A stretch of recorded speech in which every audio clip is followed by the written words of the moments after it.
అక్క, ఈరోజు మన ఊర్లో శివాలయం దగ్గర డ్యాన్స్ ప్రోగ్రామ్ ఉందట కదా, నువ్వు కూడా డ్యాన్స్ చేస్తున్నావా? అవును తమ్ముడు, నువ్వు కూడా నాకు కలిసి వెళ్దాం.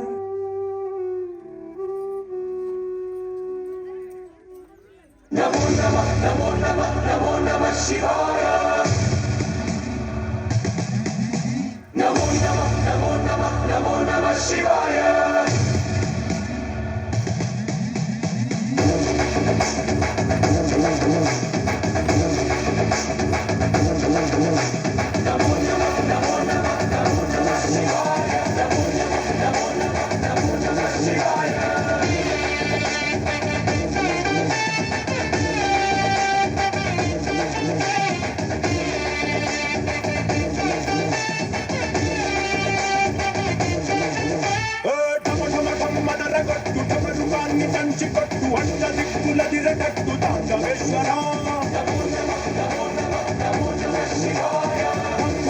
మొదలు పెట్టు అమృతాన్ని పంచిపెట్టు గుండె వెండి కొండ ఏట్టు గుండలేశ్వర శంకర జయ జయ జయ శంకర నిప్పు కన్ను ఇప్పి జనం తప్పును కాల్చయ్యరా శంకర శివ శివ శివ శంకర త్రిశూలం తిప్పి చూపి మంచి దారి నడపరా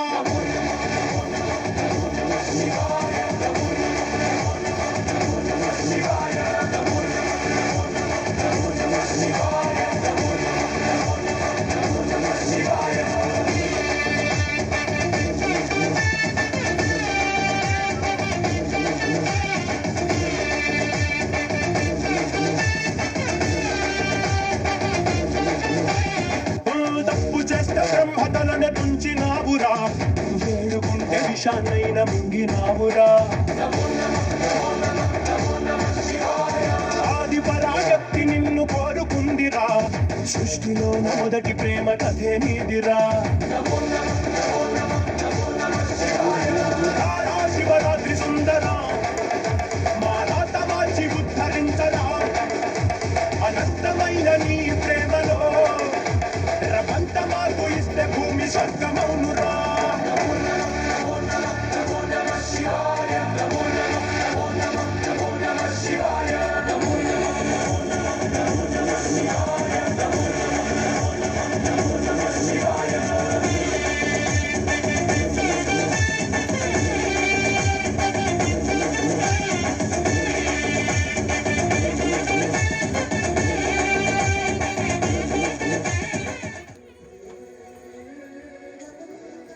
అక్క, నువ్వు చాలా బాగా డ్యాన్స్ చేసావు. మన అమ్మ నాన్న బతికి నుండి నీ డ్యాన్స్ చూసి చాలా సంతోషించేవారు కదా. అవన్నీ ఇప్పుడు గుర్తు తెచ్చుకుని ఎందుకు బాధపడుతున్నావు? అయినా మనకు అమ్మాయినా నాన్నైనా అన్నీ రాసివయ్యే కదా. ఏ జన్మలో ఏ పుణ్యం చేసుకున్నానో నాకు ఇంత మంచి అక్క దొరికింది. సరే, ఇక పద, ఇంటికి వెళ్తూ మాట్లాడుకుందాం. అక్క, నాదొక డౌట్, జ్ఞానం అంటే ఏంటి? కాశీ, రోజు నువ్వు ఏదో ఒక డౌట్ అడుగుతూనే ఉంటావు కదా. సరే, చెప్తాను విను. ఈశ్వరుడు సత్ చిత్ ఆనంద స్వరూపుడు. సత్ అంటే నిత్యత్వం, ఎగ్జిస్టెన్స్ అన్నమాట. చిత్ అంటే జ్ఞానం లేదా చైతన్యం, అంటే కాన్షియస్నెస్ లేదా అబ్సల్యూట్ నాలెడ్జ్. ఇక చివరిగా ఆనందం అంటే పరమానందం. దీన్నే బ్లెస్ అని కూడా అంటాం. ఈ విధంగా ఈశ్వరుడు జ్ఞాన రూపంలో ఉంటాడు. ఆయనే సకల జ్ఞానానికి ఆధారం. ఉపనిషత్తులు చెప్పేది ఏమిటంటే అహం బ్రహ్మాస్మి అంటే. ఇక ఈ రోజుకి ఇది చాలు లేక కాలేజ్ టైం అవుతుంది, వెళ్ళొస్తా. రే, నీకు ఇష్టమైన జీడిపప్పు ఉప్మా చేశాను, తినేసి వెళ్ళు. ఆహా, వద్దక్క, ఇప్పటికే చాలా లేట్ అయింది. రే భద్ర, ఏంటి వారం రోజుల నుంచి కాలేజీకి రాలేదు? నాకు చదువు మీద ఇంట్రెస్ట్ లేదు, అయినా నేను ఎందుకు చదువుకోవాలి? రే, చదువుకునేది జ్ఞానం మరియు అవగాహన కోసం. ఆ ఈశ్వరుడే జ్ఞాన స్వరూపం, ఇందాకే మా అక్క చెప్పింది. అయినా ఈ మధ్య నువ్వు చెడు వ్యసనాలకు కూడా పడ్డావంట. ఇవన్నీ మానుకో. తండ్రి పరమేశ్వర, తప్పు చేస్తున్నానని కనీసం ఆయన దగ్గరైనా ఒప్పుకో. నాకు దేవుళ్ళన్నా భక్తి అన్నా పరమ చిరాకు. దాని గురించి అసలు నా దగ్గర మాట్లాడకు. అయినా భక్తి భక్తి అని అంటుంటావు. అసలు మనిషికి భక్తి ఎందుకు అవసరం? భక్తి మానసిక ప్రశాంతత కోసం, జీవితంలో మార్గనిర్దేశం కోసం, అహంకారం తొలగింపు కోసం, ఆధ్యాత్మిక ఎదుగుదల కోసం. అయినా ఇవన్నీ నాకు అనవసరం. నేను కాలేజీ మానేసి ఈ రాజ్యంలో ఉన్న రాజు దగ్గరికి పనికి వెళ్తున్నాను. ఈ చెడు అలవాట్లు అన్నీ అక్కడే నేర్చుకున్నాను. నిన్ను నమ్ముకున్న మీ అమ్మా నాన్న పరిస్థితి గురించి ఆలోచన చేసావా? రే, నీ పని నువ్వు చూసుకో. నీతి వాక్యాలు చెప్తే వినే సిచ్యువేషన్లో నేను లేను. వీడే రాజ్యానికి రాజు, పేరు దుర్జయుడు. రే, రాజ్యంలో గుళ్ళు గోపురాలు అన్ని ధ్వంసం అయిపోవాలి. ఏ గుళ్ళో చూసినా నాకు విగ్రహాలే కనపడాలి తప్ప వేరే ఏ దేవుళ్ళ విగ్రహాలు కనపడకూడదు. అలా రాజ్యంలో అన్ని గుడులు కూలుస్తూ చివరకు భద్రతో కలిసి కౌసల్య పూజించే గుడి దగ్గరకు వస్తారు. ఆహా, ఈమె ఎవరు? భూమిపై ఉన్న మానవురాలా లేక సాక్షాత్తు దేవలోకం నుంచి దిగి వచ్చిన అప్సరసగుణ? నా రాజ్యంలో, నా రాజమార్గాలలో ఇంతకు ముందు ఇటువంటి అందగత్తని ఎన్నడూ చూడలేదు. ఈ సృష్టిలో ఈమె సౌందర్యానికి సాటైన మరో శోభయమానమైన రూపమే లేదు. ప్రభు, ఈమె నా ఫ్రెండ్ కాశీగాని లక్క. మీరు సరే అంటే ఈమెను బంధించి తీసుకొని వస్తాం. వద్దు వద్దు, ఆ పని మాత్రం చేయకండి. ఆమె సొగసే మధ్య కట్టింది, స్వప్న సుందరి రూపమై నట్టింది. కనుక బటులారా, బలము వాడకండి. నా వనితను మీరు ఎప్పుడు తాకకండి. దోషము చేయక దూరంగా నుండండి. ఆమె ఇష్టము కోరి మీరు నిలబడండి. వారము దినములు వాయిదానిస్తున్నా. ఆపై ఆమె నాదగునని విశ్వసిస్తున్నా. రావాలి తనంతట తానే నా వద్దకు. ఈ మాట మీ యొక్క శాసనంగా వినండి. వెళ్ళిపోతున్నా, ఆజ్ఞను పాటించండి. లేదంటే మీ శిరస్సులే పాతాళానికి చేరుండి. అలా వారం రోజులు గడిచిన తర్వాత నీ కొరకై వేచి చూచి ఈ గడువును ఇచ్చి తిరిగి వచ్చాను. ఈ రాజ్యంలోని ధనరాశులన్నీ నీ ముందు వేయడానికి సిద్ధముగా ఉన్నాయి. నా పక్కన పట్టపురాణిగా ఉంటే ఈ లోకమే నీకు దాసోహం అవుతుంది. ఈ గుడి, ఈ భక్తి పిచ్చి మానేసి నా రాజ్యలక్ష్మిగా రా. నీకు ఎదురుడి నిలబడే శక్తి ఈ భూమి మీద ఎవ్వరికీ లేదు. నా ఏకాంతపు దుఃఖం నా ఒక్కదానికే అనుకుంటున్నావా? కాదు, ఈ రాజ్యంలో నీ వలన అన్యాయానికి గురైన ప్రతి ఆడబిడ్డ కన్నీటి అలలు నా కళ్ళల్లో కనిపిస్తున్నాయి. నీ అధికార మదంతో ఈ రాజ్యంలోని ఎందరో కన్యల జీవితాలు ఛిద్రమయ్యాయి.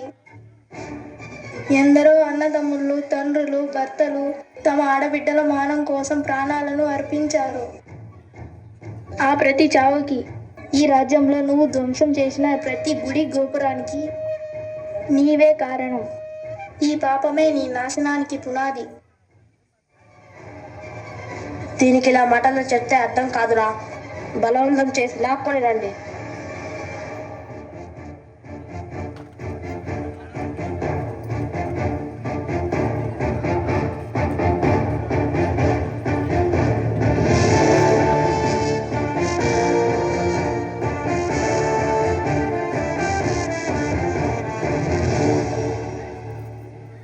ఇక వాళ్ళు చేసేది ఏమీ లేక భక్తి మార్గాన శివునికి వాళ్ళ బాధను విన్నపించుకుంటారు.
తెలీదు శివుడా భక్తి మార్గము, తెలీదు శివుడా భక్తి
గట్టి చేతులెత్తి నిలువమ్మా గంగా నదిన మునిగి ఆత్మశుద్ధి చెయ్యమ్మా సర్వే జనహితం ప్రాణం స్థాపితం ఒకటిగా కలిపి ఆ శివ సద్దిలా మంత్రఘోషలే పాడే భక్తిగా దేహ శుద్ధిరణేన భూయాత్ మన శాంతిరణేన భూయాత్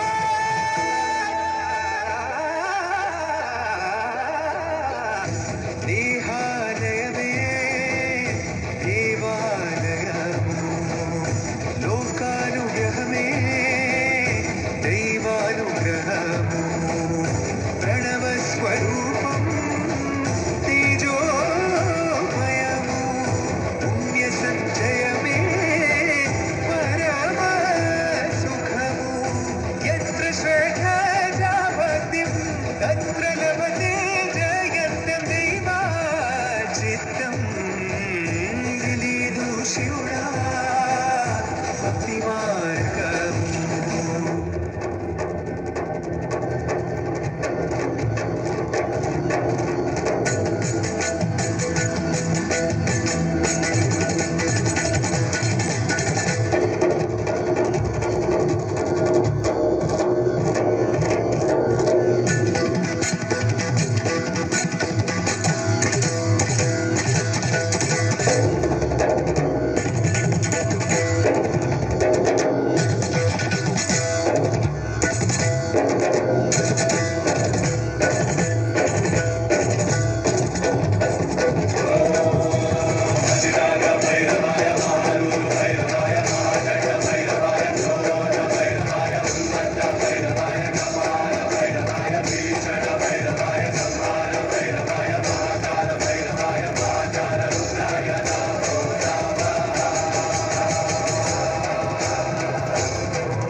అధర్మం రాజ్యాలని ఏలితే గొడ్డలితో నరికే పరశురాముడిని నా భక్తుల జోలికి ఎవడైనా వస్తే వాడి పేగులు తెంపి మెడలో వేసుకుని లక్ష్మీ నరసింహుడిని.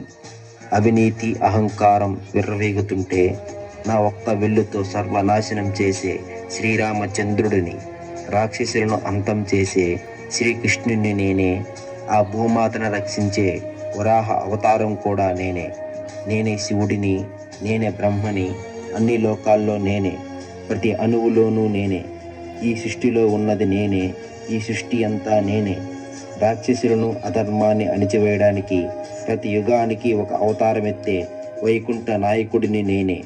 10,000 పడగలు ఉన్న ఆదిశేషుడు పైన నిద్రించే సాక్షాత్తు శ్రీనారాయణుడిని నేనే. నా కోపం ప్రళయంగా మారితే నేను ఒక వీరభద్రుణ్ణి. ధర్మాన్ని చీకటిలో కలిపేస్తే ఆ చీకటిని చీల్చుకుంటూ వచ్చే కాలభైరవుడిని. సహాయం కోరితే హనుమంతుణ్ణి, ప్రేమను చూపిస్తే అర్ధనారీశ్వరుణ్ణి. ఎక్కడైతే ఈ సృష్టి ఆగిపోతుందో నేను అక్కడి నుంచే మొదలవుతాను. నాకు ఆది అంతం లేదు. శ్మశానంలో చావుకు తోడుగా ఉండే కాటి కాపరి నేనే. నిరంతరం ధ్యానం చేసే అఘోరాని నేనే. నాగేంద్రుడిని ధరించిన నీలకంఠుడిని. నిజమైన భక్తులకి నేనెప్పుడు దాసుడిని.